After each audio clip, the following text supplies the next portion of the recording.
Apa kabar hari ini kalian? Semoga kamu sekeluarga selalu sehat dan tetap semangat ya. Iya dong, walaupun kita belajar dari rumah. Karena belajar itu bisa di mana aja. Ya kan Kak? Bener banget. Mari yuk berdoa dulu supaya aktivitas belajar hari ini mendatangkan banyak manfaat untuk kita semua.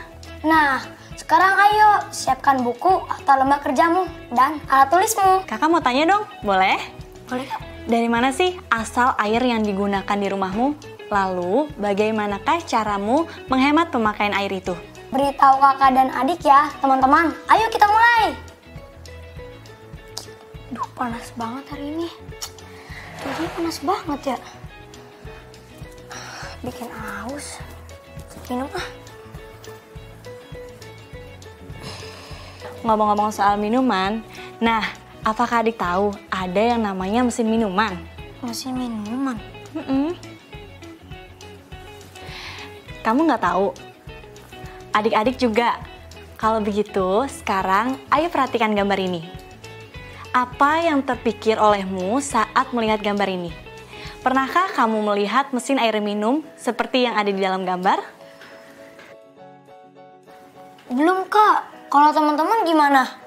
Nah, gambar ini berhubungan dengan sebuah cerita berjudul Air Minum Istimewa. Mau dengar nggak ceritanya? Mau dong Kak. Begini ceritanya. Tahun 2200, negeri baru kekurangan air bersih. Penduduk sulit mendapatkannya untuk keperluan sehari-hari, terutama untuk minum. Pengaruh perubahan iklim sangat terasa. Musim kemarau panjang membuat curah hujan juga makin sedikit. Akibatnya, air tanah juga tidak mencukupi kebutuhan penduduk. Berbagai upaya dilakukan untuk mengatasi masalah ini. Di antaranya, penyaluran air dari sungai serta pembangunan danau resapan atau bendungan. Namun, semua itu belum mengatasi masalah kekurangan air tersebut. Ketika musim kemarau tiba, krisis air tetap berlangsung di banyak tempat. Harapan terakhir ada pada mesin pengolah air buatan Profesor Kim. Mesin ini akan mengolah air hujan sehingga bisa dipakai sehari-hari oleh penduduk. Bahkan, penduduk bisa langsung meminum air tersebut dalam kemasan menarik. Kelak, layanan penyedia air minum dapat ditemukan di setiap sudut kota. Penduduk bisa mengambil air minum dalam kemasan ramah lingkungan setiap saat. Mesin pengolahan air ini akan tersedia di setiap kota yang ada di negeri baru. Sekarang sudah masuk musim penghujan dan sudah hampir seminggu hujan tidak berhenti mengguyur negeri. Profesor Kim pun sudah bersiap dengan mesin temuannya.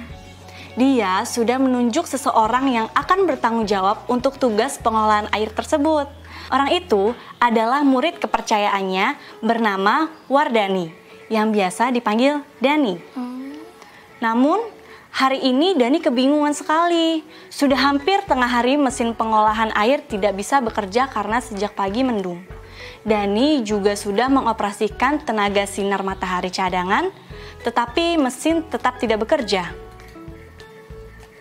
Ia hanya mendengar suara desis lembut dari arah yang tidak diketahuinya. Apa yang harus dilakukannya? Dani tak mau menyia-nyiakan kepercayaan Profesor Kim kepadanya. Ia harus bisa mengatasi masalah ini. Dani kembali meneliti panel pengontrol mesin pengolahan air yang ada di hadapannya. Telunjuknya menelusuri panel itu dengan teliti. Tombol penyaring mineral air berfungsi, tombol penyalur air tersaring berfungsi, tombol pemisah ion air berfungsi. Ada dua tombol penyalur ion air, yaitu tombol air bersifat basa dan tombol air bersifat asam. Kedua tombol berfungsi baik. Aliran air ke rumah-rumah penduduk berfungsi. Aliran air ke mesin layanan air minum berfungsi. Tombol kemasan air minum juga berfungsi. tombol pengisian air minum berfungsi. Semua tombol sudah berada dalam posisi siap bekerja. Hei, sebentar. Ini tombol apa? Dani bertanya-tanya. Tombol ini terpasang dalam posisi tidak siap bekerja. Dani kembali menelusuri panel pengontrol itu dari awal. Setelah beberapa saat, ia mempelajari kembali panel itu. Tombol tadi ternyata pengontrol banyaknya air yang bersifat basah dan yang bersifat asam. Posisi tombol itu harus dinaikkan maksimal sehingga air bersifat basah akan lebih banyak daripada air bersifat asam.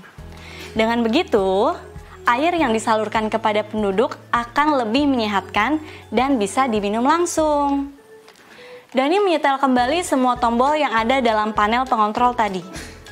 Tidak lama, layar panel pengontrol memberikan informasi bahwa pengolahan air sudah mulai bekerja. Suara desis lembut yang tadi terdengar makin lama makin lirih, lalu menghilang. Akhirnya, pengolahan air hujan bekerja dengan baik. Hore! Dani sangat senang karena dia telah berhasil mengatasi kesulitannya. Penduduk negeri baru tidak pernah kekurangan air bersih berkat adanya pengolahan air hujan temuan Profesor Kim. Nah, selesai deh. Seru nggak cerita kakak? Seru banget kak, seru banget. Masih ingat tidak mengapa penduduk negeri baru kekurangan air bersih untuk kebutuhan sehari-hari? Kalau aku tidak salah ingat, karena musim kemarau yang panjangnya kak. Iya, betul banget. Kemarau panjang membuat curah hujan semakin sedikit, sehingga air tanah tidak mencukupi. Nah, adik-adik di rumah tadi menyimak kan cerita kakak. Menurut pemahamanmu, kesulitan apa yang dihadapi oleh Dani? Bagaimana cara Dani mengatasinya? Tuliskan juga kesimpulan dari cerita kakak tadi sesuai pemahamanmu. Selamat menulis! Selamat menulis teman-teman!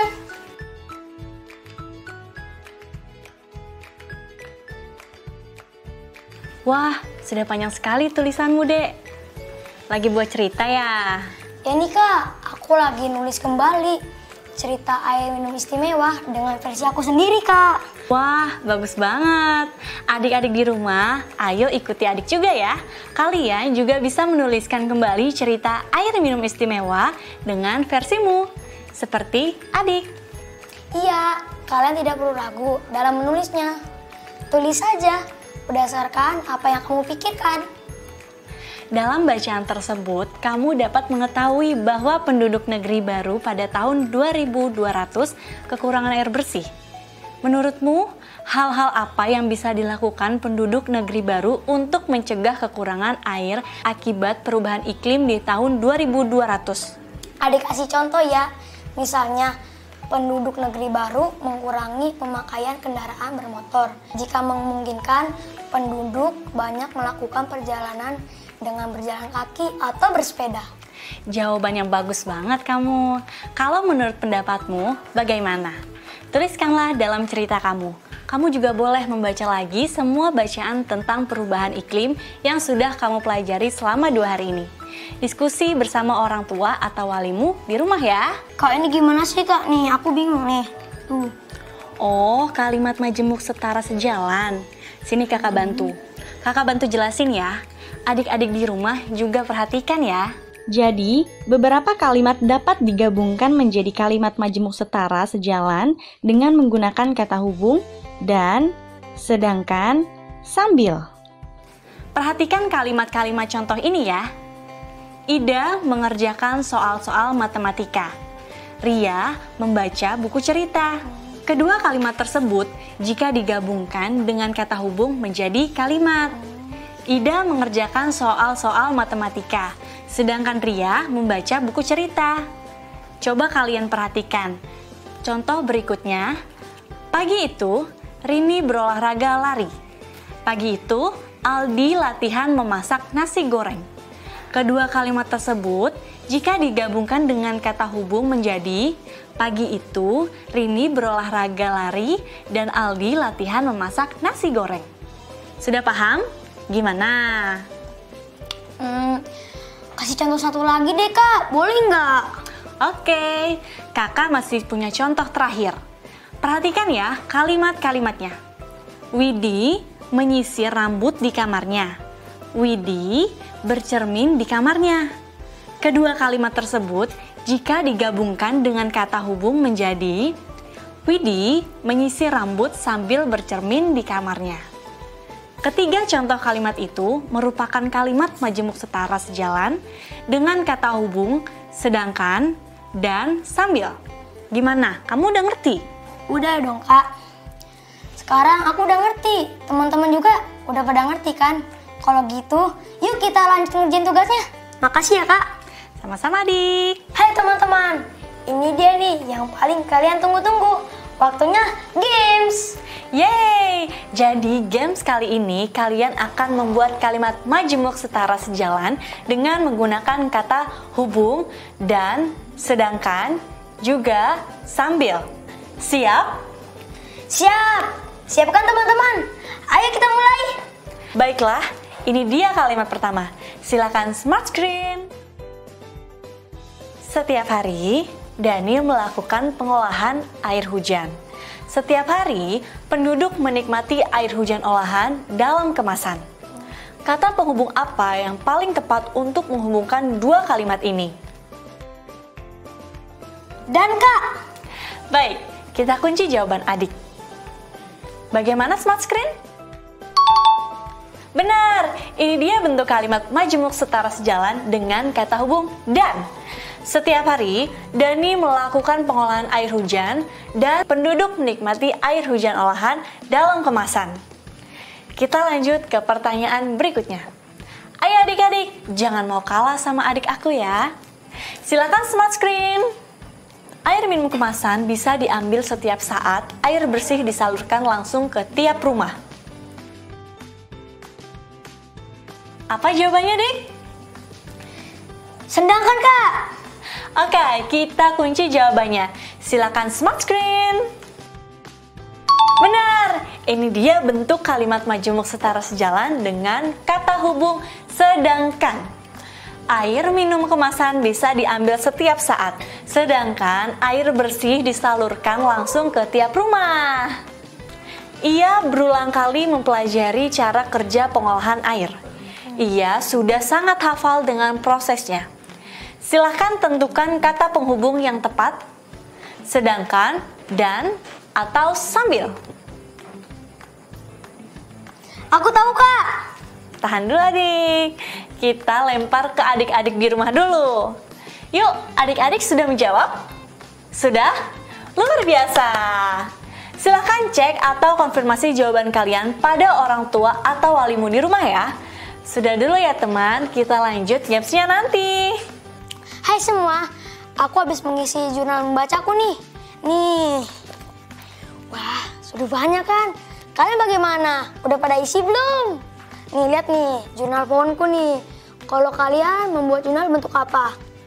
Hewan dan bunga? Atau jurnal yang sederhana? Tidak apa, yang penting kalian biasakan membaca setiap hari. Lalu menulisnya di jurnal ya. Nah, sekarang jangan lupa untuk menggerakkan tubuhmu. Kamu bisa melakukan gerakan ringan seperti menggeleng kepala ke kanan dan ke kiri secara berulang-ulang. Kamu merasa segar kan sekarang? Ya kan? Oh iya teman-teman, apakah kamu masih ingat pembahasan tentang pemanasan global? Ayo jelaskan sesuai pemahamanmu sendiri ya tentang pemanasan global serta penyebabnya ya.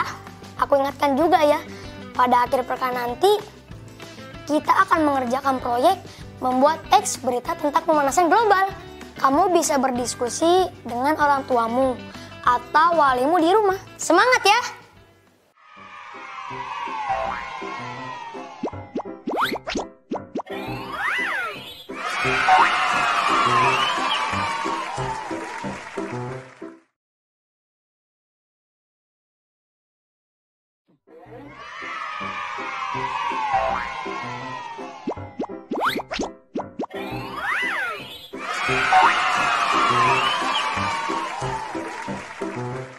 Kayaknya udah cukup nih.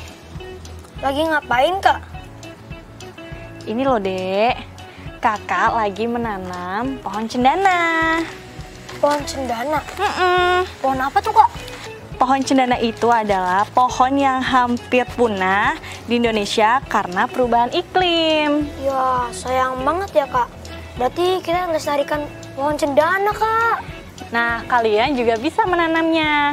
Ngomong-ngomong soal pohon cendana ini, Dek, pohon cendana ini itu bisa tumbuh menjulang sangat tinggi. Wah, keren juga ya, Kak. Iya, seperti gambar ini. Nah, gambar di samping merupakan beberapa data yang berkaitan dengan tinggi pohon cendana. Silahkan diperhatikan tinggi antar pohon cendana. Sudah diperhatikan? Dari data ini, pohon cendana manakah yang paling tinggi? Urutkan tinggi pohon cendana mulai dari yang paling tinggi ke yang paling pendek. Selamat mengerjakan! Semangat, teman-teman. Wah, indah banget ya, Kak, hutannya. Hijau-hijau banget, bikin seger mata. Udaranya juga sejuk. Iya betul, Dek. Sayang banget kan kalau hutan ini rusak. Padahal hutan kan paru-paru dunia loh. Bayangin deh, kalau nggak ada paru-paru, kita nggak bisa hidup. Karena kan nggak bisa bernafas. Iya ya, Kak. Hutan itu tanggung jawab kita semua. Kamu dan adik-adik di rumah tahu nggak data luas hutan dari tahun ke tahun? Enggak sih, Kak. Untuk bisa mengetahui hal tersebut, kamu bisa menggunakan konsep luas daerah. Baik luas daerah persegi panjang, persegi, maupun segitiga. Pada tahun 2019, tercatat luas lahan hutan Indonesia adalah 94,1 juta hektar. Jika dibandingkan dengan luas total daratan Indonesia, maka diperoleh informasi bahwa sekitar 50,1% daerah Indonesia terdiri atas hutan. Konsep matematika yang digunakan pada konteks ini adalah pecahan, yaitu persen. Kebakaran hutan menjadi salah satu ancaman karena mampu mengakibatkan perubahan iklim secara drastis. Hal ini disebabkan terjadinya deforestasi melalui pembakaran hutan oleh oknum yang tidak bertanggung jawab dengan tujuan untuk pembukaan lahan perkebunan, pertanian, peternakan, atau pembangunan kawasan kota. Coba deh, kamu perhatikan diagram batang ini. Tercatat pada tahun 2019, luas kebakaran hutan di Indonesia mencapai angka terbesar kedua sejak tahun 2015, yaitu sekitar 1.649.258 hektar. Kasus kebakaran hutan terbesar terjadi pada tahun 2015, yaitu seluas sekitar 2.611.414 hektar. Sedangkan kasus kebakaran hutan terkecil terjadi pada tahun 2017, yaitu hanya sekitar 165.483 hektar. Penurunan angka kebakaran hutan dari tahun 2019 ke tahun 2020 disebabkan karena beberapa faktor, seperti hukuman tegas yang diberikan oleh pemerintah kepada pelaku deforestasi dan peran aktif dari pemerintah daerah yang terus mengingatkan, mengawasi, dan mengedukasi masyarakat setempat agar tidak membuka lahan dengan cara membakar. Oleh karena itu, marilah kita menjaga dan melindungi hutan karena hutan adalah paru-paru dunia. Pada konteks penyajian data, konsep diagram batang merupakan salah satu konsep matematika yang cukup penting untuk kamu ketahui karena bentuk penyajiannya yang sederhana dan mudah dipahami pembaca. Apakah kamu setuju? Setuju banget, Kak. Teman-teman di rumah, setuju juga kan? Bagus.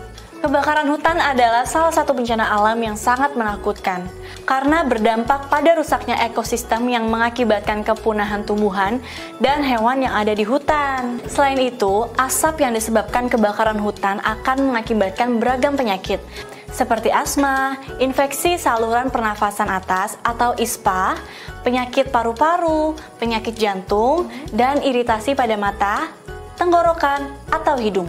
Tersebarnya asap dan emisi gas karbon dioksida ke udara juga berdampak pada pemanasan global dan perubahan iklim. Kebakaran hutan akan mengakibatkan terjadinya bencana lain, seperti banjir atau tanah longsor karena hutan sudah tidak mampu menampung cadangan air. Oleh karena itu, jagalah selalu hutan kita agar terhindar dari kerusakan. Selanjutnya, tanyakan beberapa hal kepada orang tua atau walimu, lalu tuliskan siapakah yang kamu tanya. Apakah luas hutan yang sekarang lebih sempit daripada luas hutan beberapa tahun yang lalu? Mengapa luas hutan tersebut berubah? Misalnya, luas hutan di Provinsi Nusa Tenggara Barat atau NTB selama beberapa tahun seperti pada tabel di samping. Selanjutnya, buatlah diagram batang horizontal atau mendatar untuk data luas hutan tersebut. Dan ini adalah langkah-langkahnya. Petunjuk. Isilah titik-titik sesuai dengan informasi yang diketahui. Hubungkanlah garis putus-putus jika diperlukan. Buatlah dua buah garis siku yang saling tegak lurus seperti pada gambar di samping. Kemudian, buatlah label pada garis horizontal sesuai dengan luas hutan yang diperoleh. Pada garis tegak, gambarlah 3 buah persegi panjang mendatar atau bisa berdekatan atau berjarak dengan ukuran panjang sesuai dengan informasi luas hutan yang kamu peroleh. Berikan nama masing-masing persegi panjang sesuai dengan tahun 2010, 2015, dan 2020. Biasanya di sebelah kiri persegi panjang. Berikan nama data pada masing-masing ujung kedua garis sesuai dengan informasi yang dimuatnya. Nilai atau value data ada pada garis horizontal, dan nama data atau tahun ada pada garis vertikal. Bagaimana? Kakak yakin kalian semua pasti bisa membuatnya. Ya pasti bisa. Kalau kamu mengalami kesulitan, mintalah bantuan kepada orang tuamu atau kakak atau wali kalian. Selamat mencoba ya. Semangat ya teman-teman. Pemanasan global mengakibatkan terjadinya perubahan iklim yang tidak menentu. Selain itu, pemanasan global juga mengakibatkan suhu udara meningkat, sehingga hutan menjadi sangat mudah untuk terbakar. Misalnya, disajikan data mengenai jumlah luas lahan hutan terbakar pada tahun 2020 untuk beberapa daerah. Siapkan buku kerjamu dan alat tulis. Bersiaplah mencatat. Berdasarkan tabel ini, buatlah diagram batang horizontal atau mendatar yang sesuai. Selain itu, tentukan selisih luas lahan yang terbakar antara Provinsi Kalimantan Timur dengan Provinsi Aceh. Terima kasih, selamat berlatih! Semangat ya teman-teman belajarnya. Hai teman-teman, pada masih semangat kan? Jangan pada lemes gitu dong. Iya, ayo tetap semangat! Banyak loh yang sudah kita lakukan hari ini. Oh iya, coba apa aja? Kita tadi udah sama-sama membaca buku cerita berjudul Air Minum Istimewa yang sangat informatif dan inspiratif. Wow, lalu? Kita juga belajar tentang kalimat menyebut setara sejalan dengan kata hubung dan sedang sambil. Ada lagi nggak? Kita juga udah menghitung ketinggian pohon cendana, Kak. Wow, luar biasa. Lalu kita menyimak bacaan hutan Indonesia dan beberapa konsep matematika. Kemudian kita juga membuat diagram batang dan menghitung selisih luas lahan. Wow, banyak sekali yang sudah kita lakukan. Hebat! Hebat! Nah, sekian dulu ya perjumpaan kita hari ini. Jangan bosan-bosan untuk mengulang pelajarannya di rumah ya. Iya, tidak ada kata bosan dan malas untuk belajar. Tetap semangat untuk menjaga dan melestarikan lingkungan kita. Semoga ilmu yang disampaikan hari ini bisa bermanfaat untuk kalian semua ya. Sampai jumpa lagi. Ingat selalu menjaga kesehatan ya. Dadah!